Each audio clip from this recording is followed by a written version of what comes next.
పదవులు మీకే, పైసలు మీకేనా అన్న. ఎవరినన్నది? ముఖ్యమంత్రి రేవంత్ రెడ్డిని అన్నా లేదా?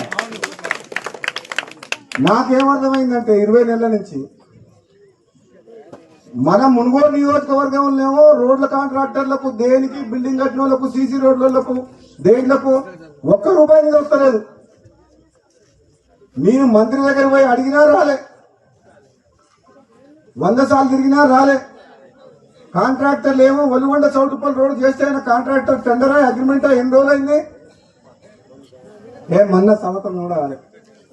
ఒలిగొండ చౌటుపల్లి రోడ్డు పని చేయమంటే బిల్లు ఇప్పి అంటుంది.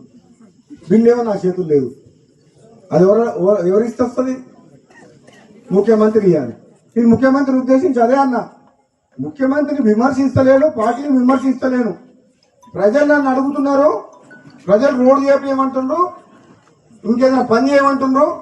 పదవులలో మీరే ఉంటుండే, పైసలు మీరే తీసుకుంటుంటే, మీ నియోజకవర్గం పోతుండే, పదవులు కూడా మీకే ఉండే. కనీసం నాకు పదవి అయినందుకు కనీసం పైసలు రాదంటున్నాను. అనాలా వద్దా?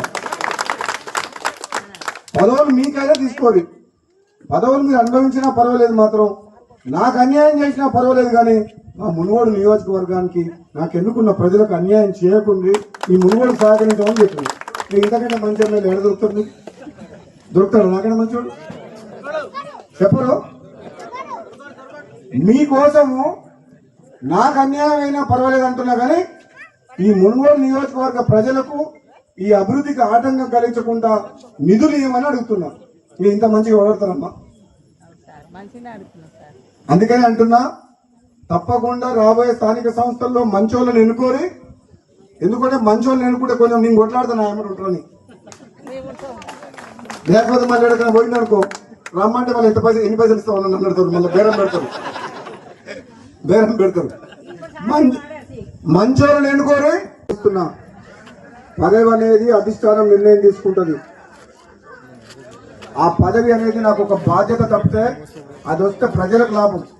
అది వచ్చేటప్పుడు వస్తుంది. ఎన్ని రోజులు ఆపలేదు, మన ఆపగలుగుతారా? ఆపితే మనం ఊపుకుంటామా? నేను ఊపుకునే మనిషినేనా?